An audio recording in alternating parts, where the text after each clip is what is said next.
నమస్తే, welcome to super fast news. నేను మహేశ్వరి. నేను అనుశ్రీ. దేశంలో ప్రస్తుతం పెద్ద ఎత్తున చర్చకు దారి తీసిన వాట్సాప్ యూజర్ నేమ్ ఫీచర్ విషయంలో కేంద్రం రంగంలోకి దిగింది. ఈ ఫీచర్ను భారత్లో లాంచ్ చేయొద్దని వాట్సాప్ మాతృ సంస్థ మెటాకు కేంద్రం నోటీసులు ఇచ్చింది. ఈ ఫీచర్పై పూర్తి వివరాలు ఇచ్చేందుకు మెటాకు కేంద్రం 3 రోజుల గడువు ఇచ్చింది. ఈ ఫీచర్ ఎలా పనిచేస్తుంది, దుర్వినియోగాన్ని అడ్డుకునేందుకు ఎలాంటి వ్యవస్థలను ఏర్పాటు చేశారు అనే విషయాలు చెప్పాలని కేంద్రం కోరినట్లుగా సమాచారం.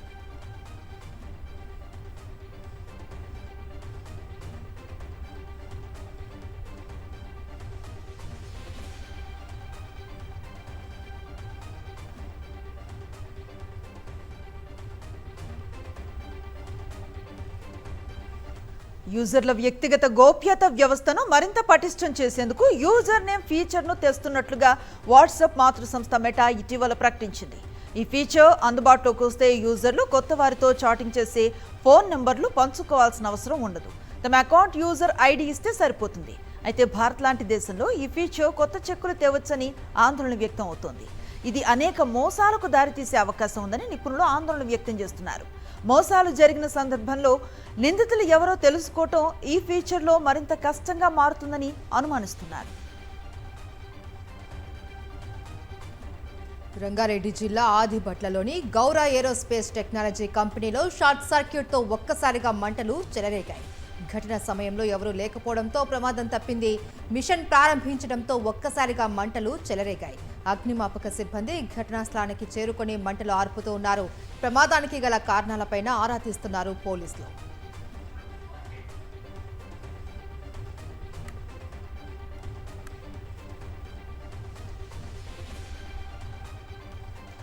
తాను అమరావతికి వ్యతిరేకం అంటూ ప్రచారం చేస్తున్నారని, తమ పార్టీ ఎవరికీ వ్యతిరేకం కాదని స్పష్టం చేశారు వైఎస్ జగన్మోహన్ రెడ్డి.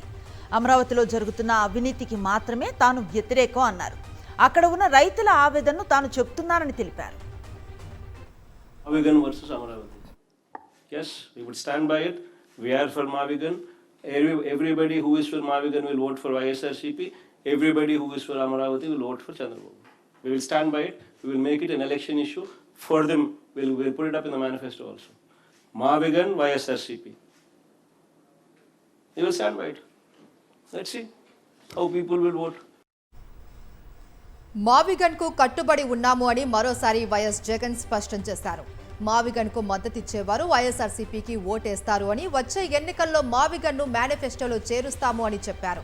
దీంతో ప్రజల మద్దతు ఎవరికుందో స్పష్టమవుతుంది అన్నారు వైఎస్ జగన్. వ్యతిరేకం కాబట్టి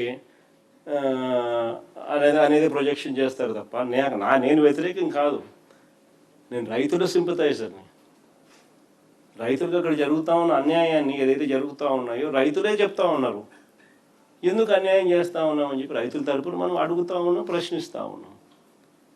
ప్లస్ నువ్వు చేస్తూ ఉన్న స్కాములు ఏదైతే ఉన్నాయో జెన్యున్గా నువ్వు చేస్తూ ఉన్న స్కాములు ఆధారాలతో సహా చూపిస్తూ ఉన్నాం. ఆధారాలతో సహా చూపిస్తూ ఉన్న ఈ స్కాములు కాకుండా ఎలా పోతాయి? స్కాములు చేయకుండా రాజధానిని బిల్డ్ చేయగలిగే అవకాశం ఏమిటి? మావిగన్. ఏ స్కాములు లేకుండా రాజధాని అనేది, బ్రహ్మాండమైన రాజధాని అనేది ఏర్పాటు ఎలా అవుతుంది? మావిగన్. మచిలీపట్నంలో పోర్టు, విజయవాడలో ఇంటర్నేషనల్ ఎయిర్పోర్టు, గుంటూరులో ఆల్రెడీ డిఫరెంట్ టీచింగ్ ఇన్స్టిట్యూట్స్, మచిలీపట్నంలో రైల్వే స్టేషన్, విజయవాడలో రైల్వే స్టేషన్, గుంటూరులో బ్రహ్మాండమైన రైల్వే స్టేషన్, మూడిటికి కనెక్టింగ్ బ్రహ్మాండమైన నేషనల్ హైవేస్. అన్ని బ్రహ్మాండంగా ఆల్రెడీ ఉన్నాయి. నువ్వు చేయాల్సిందల్లా ఏంలే, ఆ బిల్డింగ్ ఆడ కట్టుకోకుండా ఇక్కడ కట్టే సార్. అందుకని చేయాల్సిన ఏం పని? ఏ స్కాములు లేకుండా బ్రహ్మాండమైన క్యాపిటల్ మావిగన్ వస్తుంది. ఆంధ్రప్రదేశ్లో వరుసగా ప్రజలు నివ్వరపోయే ఘటనలు జరుగుతున్నాయని మండిపడ్డారు వైఎస్ఆర్సీపీ అధినేత వైఎస్ జగన్మోహన్ రెడ్డి. సాయికృష్ణ వ్యవహారంలో తొలుత రౌడీ షీటర్ను వెనకేసుకువచ్చే ప్రయత్నం చేశారని, ప్రజల నుంచి తీవ్ర వ్యతిరేకత వ్యక్తం కావడంతో యూటర్న్ తీసుకున్నారని వైఎస్ జగన్ చెప్పారు. సాయికృష్ణ కేసును 46 రోజుల పాటు ఉద్దేశపూర్వకంగా తొక్కిపెట్టారని ఆగ్రహాన్ని వ్యక్తం చేశారు. కవరప్లో భాగంగా సాయికృష్ణ మొదట రౌడీ షీటర్ అన్నారు. కవరప్లో భాగంగా ఇదే సాయికృష్ణ అనే పిల్లాడిని మొదట రౌడీ షీటర్ అన్నారు. రౌడీ షీటర్ను వెనకేసుకొని వస్తారా అని కూడా ఎదురుదాడి చేశారు. జనం ఎప్పుడైతే చీకొట్టడం మొదలుపెట్టారో అప్పుడు వెంటనే మళ్ళీ యూటర్న్ తీసుకొని ఇదే చంద్రబాబు నాయుడు గారు తన మనుషుల చేత ఆ కుటుంబ సభ్యుల దగ్గరికి పంపించి చివరికి ఇదే సాయికృష్ణ కుటుంబాన్ని తాను పిలిపించుకొని సెక్రటేరియట్లో వాళ్ళకు టైం ఇచ్చి వాళ్ళ పక్కన కూర్చొని అలా చేయి పట్టుకొని ముసలి కన్నీరు కారుస్తూ న్యాయం చేస్తాను అని ఇదే చంద్రబాబు నాయుడు మళ్ళీ యూటర్న్ తీసుకొని ఇవే మాటలు.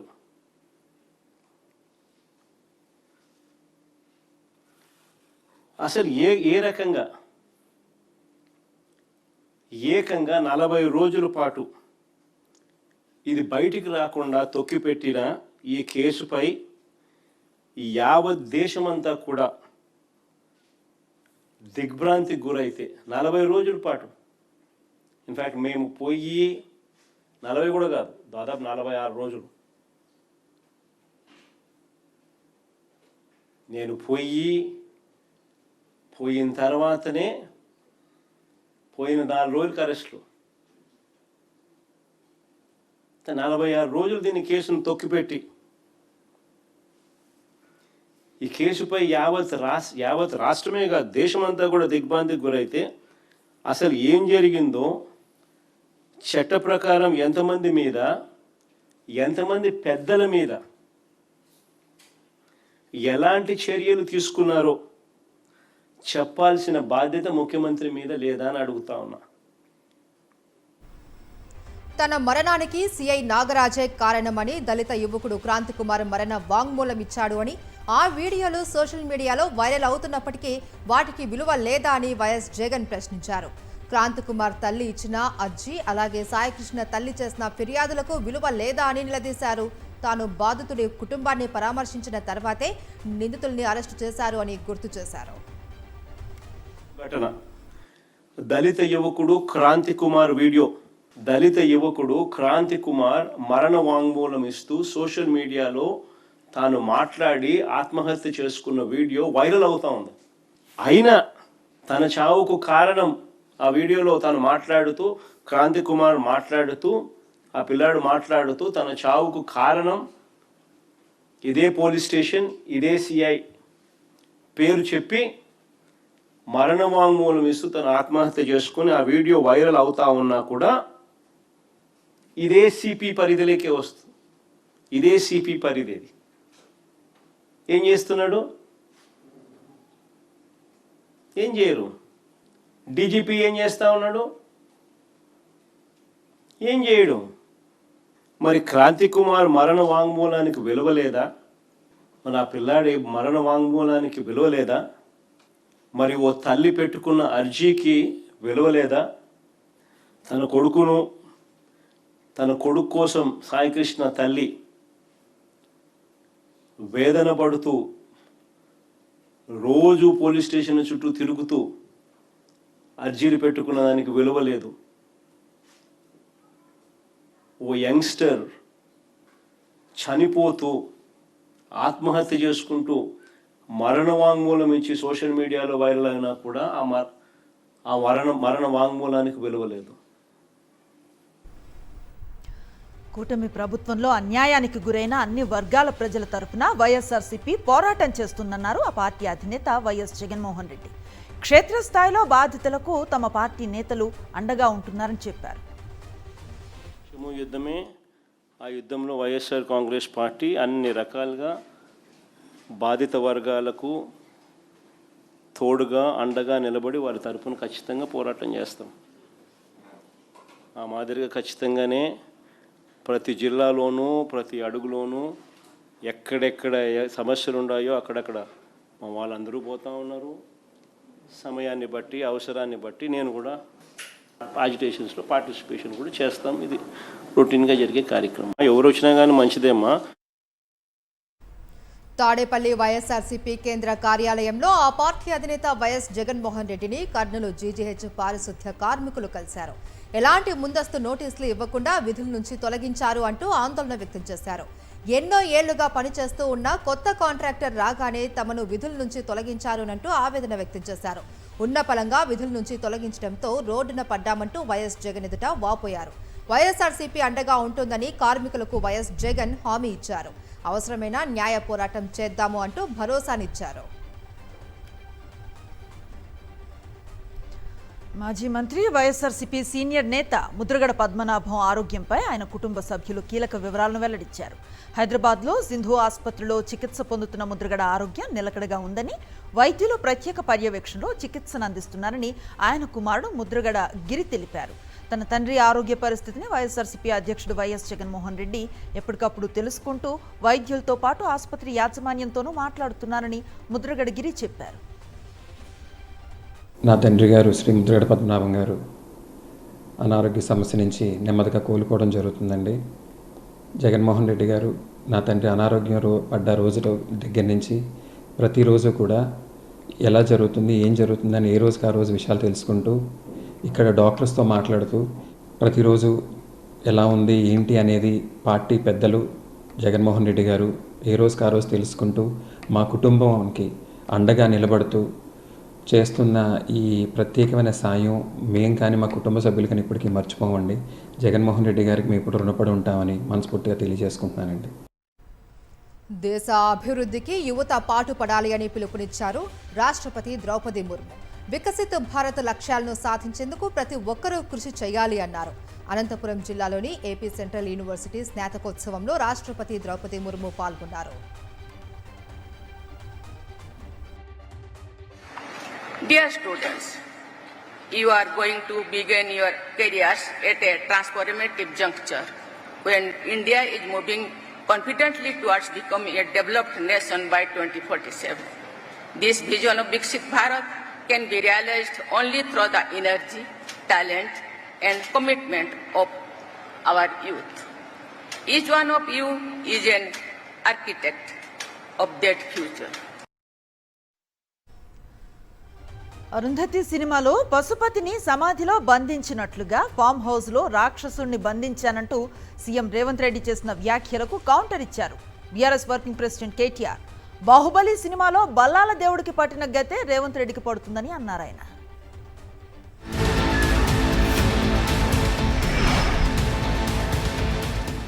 చాలా మంది దీంట్లో అరుంధతి సినిమా ఎంతమంది చూసిండ్రా చేతురే? ఆ పశుపతిని బంధించిరా? గట్లనే ఫామ్ హౌస్లో బంధించిన పశుపతిని మళ్ళా గొలుసులు తెచ్చేది లేదు. అరుంధతి సినిమాలో రాక్షసుని ఎట్లయితే బంగళాల బూతు బంగళాలు వేసి బంధించినమో ఈ రాక్షసుని కూడా ఫామ్ హౌస్లో గొలుసులు వేసి మా రైతులు బంధించారు. బయటకు రానిచ్చేదే లేదు. ఇక గదే జైలు గదే మొత్తం. బాహుబలి సినిమాలో చివరికి బల్లాల దేవుడికి ఏ గత అయిందో ఆయనకు కూడా గదే గత అవుతుందని చెప్తాను. ఆయన భాషలో ఆయనకే చెప్పాలి కదా. ఇక అంతకంటే ఎక్కువ ఆయనకి చెప్పేది ఏం లేదు. ఒక మూర్ఖుడు, ఆయనకి ఎంత చెప్పినా అంతే, ఆయన మారడు, మాకు తెలుసు. కానీ చివరికి ఏ గతి పట్టాలో, హిట్లర్కి ఏ గతి పట్టిందో ఆయనకు కూడా అదే పడుతుంది. ఇదివరకు కూడా ఏం చెప్పాను మీకు, కలాం గారు ఏం చెప్పారు? కళలు కనండి, కథలు చెప్పకండి. అర్థమైంది కదా? అదే మాట ఆయనకు అర్థమయ్యే భాషలో చెప్పాలని నాకు ఉంది, కానీ వద్దు.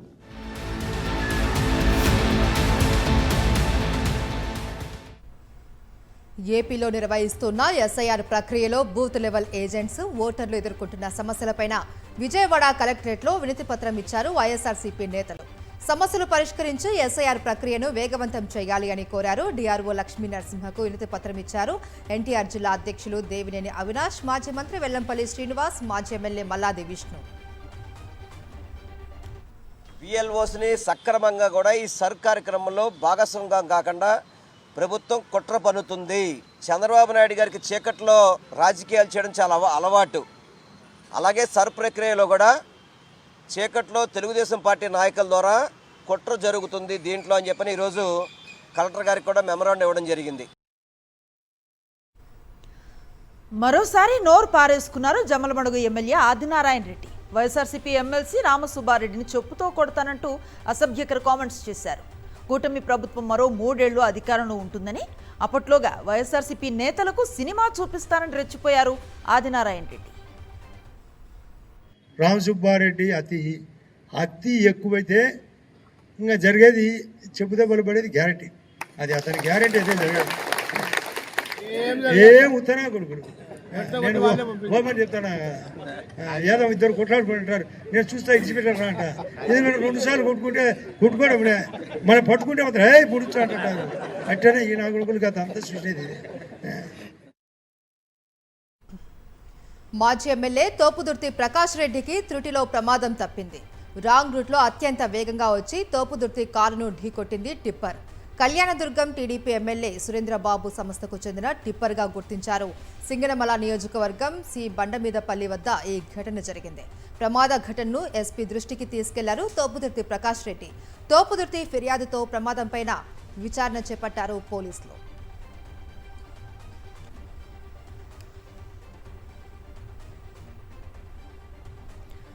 ఏపీలో రాష్ట్ర ఖనిజ సంపదను కొల్లగొట్టి ప్రైవేట్ కంపెనీలకు అప్పనంగా దోచిపెడుతున్నారని ప్రభుత్వాన్ని విమర్శించారు సిపిఎం రాష్ట్ర కార్యదర్శి శ్రీనివాసరావు.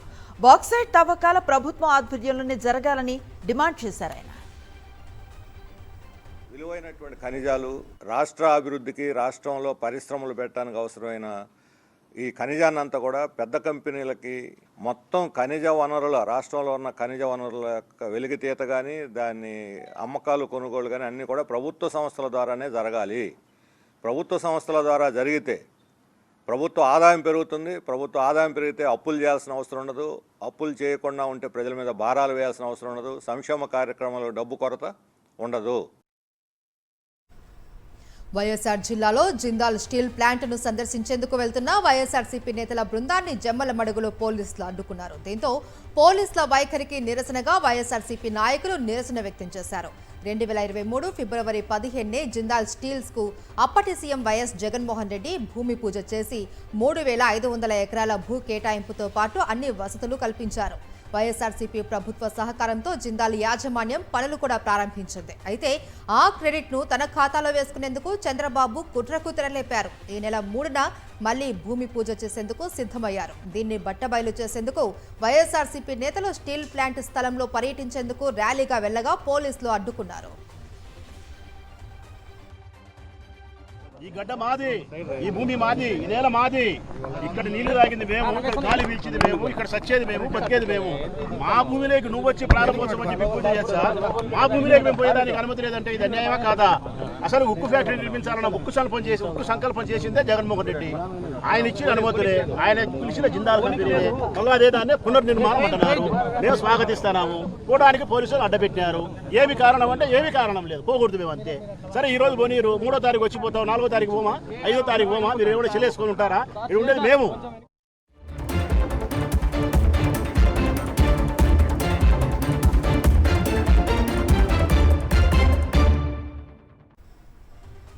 జాతీయ వార్తలకు వెళదాం. 3 రోజుల పర్యటనలో భాగంగా జపాన్ ప్రధాని తకాయిచి న్యూఢిల్లీకి చేరుకున్నారు. ఈ పర్యటనలో తకాయిచి భారత్ జపాన్ల మధ్య జరగనున్న 16వ వార్షిక ద్వైపాక్షిక శిఖరాగ్ర సమావేశంలో పాల్గొంటారు. ఈ సమావేశం ద్వారా 2 దేశాల ద్వైపాక్షిక సంబంధాలను సమీక్షించనున్నారు. ఇదే సమయంలో అంతర్జాతీయ అంశాలు, ఇరు దేశాలపై పడే ప్రభావం గురించి కూడా చర్చిస్తారు. పహల్గామ్ ఉగ్ర దాడి తర్వాత భారత్ పాకిస్తాన్ మధ్య ఇరు దేశాల దౌత్య సంబంధాలు పూర్తిగా దెబ్బతిన్నాయి. నెత్తురు నీరు కలిసి ప్రవహించలేవు అనే వైఖరిని భారత్ కనబరుస్తోంది. ఆపరేషన్ సింధూర్ చేపట్టడంతో పాటు సింధు జలాల ఒప్పందాన్ని సైతం నిలిపివేసింది. అయితే ఇరు దేశాల సంబంధాలను తిరిగి గాడిన పెట్టాలి అంటూ ఇరు దేశాలకు చెందిన 117 మంది ప్రముఖులు 2 దేశాల ప్రధానులు నరేంద్ర మోదీ, షహబాజ్ షరీఫ్లకు బహిరంగ లేఖ రాశారు. తృణమూల్ కాంగ్రెస్ ఎంపీ మహువా మొయిత్రాపై దాడి కలకలం రేపింది. తనపై కోడిగుడ్లతో దాడి చేశారని ఆరోపించారు మహువా. కోల్కతాలో తన ఆఫీసులో ఉండగా బీజేపీ మద్దతుదారులు దాడికి తెగబడ్డారని ఆరోపణలు చేశారు. ఈ మేరకు ఒక వీడియోను ఎక్స్లో పోస్ట్ చేశారు. బీజేపీ శ్రేణులు తనపై దాడి చేస్తుంటే బెంగాల్ పోలీసులు చోద్యం చూస్తున్నారంటూ ఎంపీ మహువా మొయిత్రా విమర్శలు గుప్పించారు. పూణే బిజినెస్ మెన్ కేతన్ అగర్వాల్ హత్య కేసులో రోజుకో కొత్త విషయం వెలుగులోకి వస్తుంది. తాజాగా ఇద్దరు ప్రధాన నిందితులు సియా గోయల్, చేతన్ చౌదరికి సంబంధించిన వీడియో ఒకటి బయటకొచ్చింది. మే 23న వీరిద్దరూ ఒక కేఫ్లో కలిసిన దృశ్యాలు ఇందులో ఉన్నాయి. అంటే కేతన్ను హత్య చేయడానికి 3 వారాల ముందు వీరిద్దరూ ఆ కేఫ్లో మీట్ అయ్యారు. సరదాగా ఎంజాయ్ చేస్తున్నట్లు వీడియోలో స్పష్టంగా కనిపిస్తుంది. కేఫ్లో కలుస్తూ మర్డర్ ప్లాన్ సిద్ధం చేసినట్టు పోలీసుల దర్యాప్తులో వెల్లడైంది.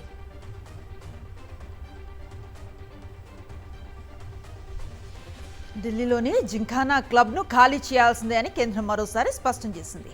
ఈ మేరకు తాజాగా ఎవిక్షన్ నోటీసులను పంపింది. దేశ రాజధానిలో అత్యంత సున్నితమైన ప్రాంతాల్లో ఉన్న ఈ స్థలాన్ని భద్రత, రక్షణ, మౌలిక సదుపాయాలు, ప్రజా ప్రయోజనాల కోసం వినియోగిస్తామని పేర్కొంటూ క్లబ్ను ఖాళీ చేయించాలని ఆదేశించింది. 1971 నాటి చట్టం ప్రకారం ఇది ప్రభుత్వ ఆస్తేనని కేంద్రం వెల్లడించింది.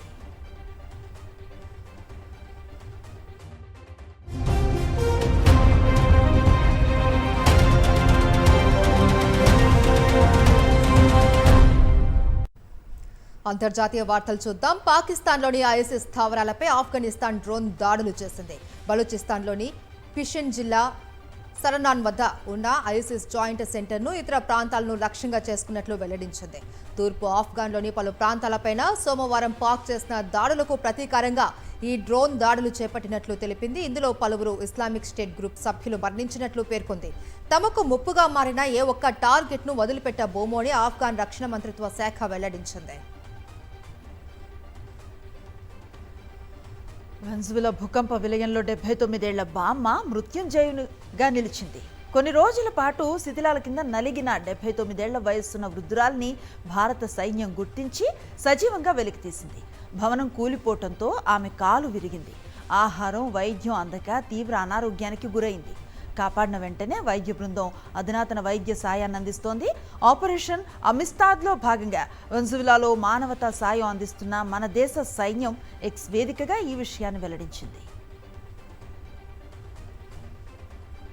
ఐరోపాలో ఈ ఏడాది వేసవి సెగలు పుట్టిస్తుంది. జనం బయటకు రావాలంటేనే భయపడిపోతున్నారు. ఎండ దెబ్బల కారణంగా 100ల మంది చనిపోతూ ఉన్నారు. జర్మనీ, స్లోవేకియా, పోలాండ్ వంటి దేశాలలో అత్యధికంగా 41 డిగ్రీల సెల్సియస్ నుంచి 43 డిగ్రీల దాకా ఉష్ణోగ్రతలు నమోదవుతున్నాయి. భారత్లో 50 డిగ్రీల సెల్సియస్ మేర నమోదైన ఉష్ణోగ్రతల తీవ్రతతో సమానంగా ఐరోపాలో 40 డిగ్రీల సెల్సియస్ ఉష్ణోగ్రతలు ఉన్నాయి. మండుటెండలకు వడగాలులు తోడు కావడంతో గత నెల 21 నుంచి ఇప్పటి వరకు ఒక ఫ్రాన్స్లోనే దాదాపు 1000 వరకు మరణాలు చోటు చేసుకున్నాయి.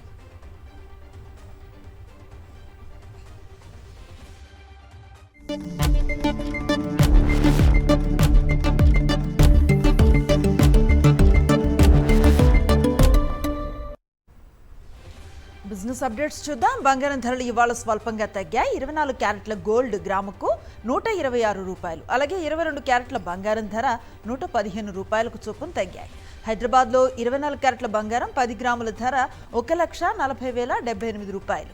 22 క్యారెట్ల గోల్డ్ 10 గ్రాములు రేటు 1,29,050 రూపాయలుగా ఉంది. ఇక కిలో వెండి ధర 2,44,900 రూపాయలుగా కొనసాగుతోంది. ఇవాళ దేశీయ స్టాక్ మార్కెట్ సూచీలు రాణించాయి. అంతర్జాతీయ మార్కెట్ల నుంచి మిశ్రమ సంకేతాలు, క్రూడ్ ఆయిల్ ధరలు తగ్గుముఖం పట్టడంతో భారత్ మార్కెట్లో కొనుగోళ్ల మద్దతు కనిపించింది. దీంతో స్టాక్ మార్కెట్లో 2 రోజుల నష్టాలకు బ్రేక్ పడింది. సెన్సెక్స్ 443 పాయింట్లు లాభపడగా నిఫ్టీ 162 పాయింట్లకు పైకి చేరింది. తెలుగు రాష్ట్రాల స్థానిక సంస్థ మెగా ఇంజనీరింగ్ అండ్ ఇన్ఫ్రా ఏ రంగంలో అడుగుపెట్టింది. మెగా అనలాగ్ జాయింట్ వెంచర్ మధ్య భారీ ఒప్పందం కుదిరింది.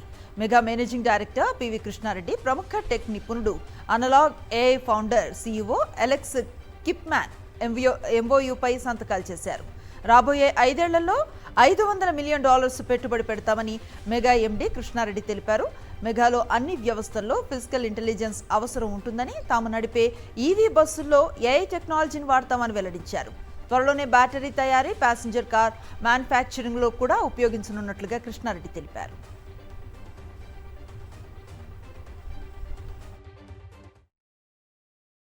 ఇది ఫిజికల్ ఇంటెలిజెన్స్ అండి, next level of artificial intelligence. ఇది ఫిజికల్ ఇంటెలిజెన్స్ మనం దీంతో చాలా ఉపయోగాలు ఉన్నాయి. ట్రాఫిక్ కానీ దెన్ పవర్లో కానీ ఎడ్యుకేషన్లో కానీ దెన్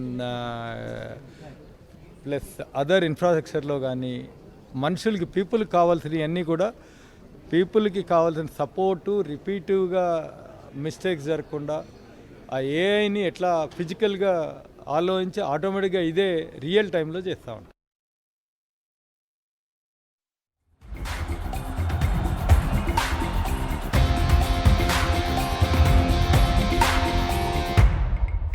స్పోర్ట్స్ అప్డేట్స్ చూద్దాం. మహిళల T20 వరల్డ్ కప్ ట్రోఫీ కైవసానికి అడుగు దూరంలో నిలిచింది ఆసీస్. ఓవల్ వేదికగా జరిగిన మ్యాచ్లో వెస్టిండీస్ను చిత్తు చేసిన ఆస్ట్రేలియా ఫైనల్కు దూసుకెళ్లింది. ఆసీస్ ఉమెన్స్ టీం ఇప్పటికే 6 సార్లు పొట్టి ప్రపంచ కప్ గెలుచుకుంది. T20 ప్రపంచ కప్ పోటీలలో ఫైనల్కు చేరడం ఆసీస్కు 8వ కావడం విశేషం.